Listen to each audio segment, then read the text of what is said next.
जब हम अशांत मन से पढ़ने बैठते हैं तब ना तो कोई भी चीज़ ढंग से याद होती है और ना ही कोई भी चीज़ समझ में आती है, क्योंकि एक अशांत मन एक बहते समंदर की तरह है जिसकी लहरें न तो उसके काबू में है और जिसका शोर दूर दूर तक सुनाई देता है। इसीलिए अगर मन शांत नहीं, फिर न तो पढ़ी गई चीज़ें समझ में आती है और ना ही समझी गई चीज़ें कभी याद होती है। इसीलिए पढ़ने बैठने से पहले मन को शांत कर लेना सबसे ज़रूरी चीज़ है। आचार्य अपने शिष्यों को समझाते हैं कि जब तक तुम्हारा मन शांत नहीं, तब तक तुम इससे कोई भी काम ढंग से नहीं करवा सकते। अगर तुम्हें मन से कोई काम ढंग से करवाना है तो इसके लिए सबसे पहले तुम्हें मन को शांत करना होगा। फिर शिष्यों ने पूछा कि फिर आखिर मन को शांत कैसे करें। एक शांत मन हमेशा तुम्हारे लिए एक दिए के समान होता है जो तुम्हें हमेशा आगे बढ़ने के लिए रोशनी प्रदान करता है।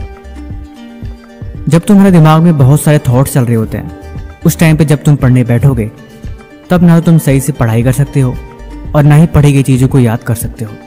तुम्हारा दिमाग उसी में उलझा रहता है। नेगेटिव चीज़ें, गंदे विचार हमेशा मन में गंदगी भरते रहते हैं और यही चीज़ डिप्रेशन की वजह बनती है। और जब तुम्हें डिप्रेशन होता है तब हर चीज़ तुम्हारे समझ के बाहर होती है। तब तुम्हारे अंदर सही गलत और झूठ सच को समझने की हिम्मत नहीं होती। तब तुम हमेशा गलत फैसले लेते हो। यही वजह है कि गुस्से में इंसान ज़्यादा गलतियाँ करता है और वो गलतियाँ हमेशा उसे तकलीफ देती हैं। उन्होंने बताया, मन शांत करने का सबसे अच्छा कारीगर है तुम्हारे विचार। अगर तुम अपने विचारों पर लगाम लगा सकते हो तो तुम्हारा मन तुरंत शांत हो सकता है। और विचारों पर लगाम तभी लगेगा जब तुम कुछ सोचना बंद करोगे। तुम 10 तक गिनती गिनो और लंबी सांस लो, और लंबी सांस लेने के बाद तुम उन सांस को छोड़ो। ऐसा तुम 10 से 15 बार करो। ध्यान करो, मेडिटेशन करो। मेडिटेशन शुरू से ही मन को शांत करने का अच्छा उपाय रहा है। जब तुम ध्यान करते हो तब तुम खुद से जुड़ते हो और साथ ही साथ तुम अपने विचारों के बारे में सोचते हो। फिर तुम्हारे विचार तुम्हारे दिमाग में चलने के बजाय तुम्हारी किसी एक चीज़ पे कंसंट्रेट हो जाते हैं, जिसकी मदद से तुम्हारे आगे का रास्ता क्लियर दिखता है।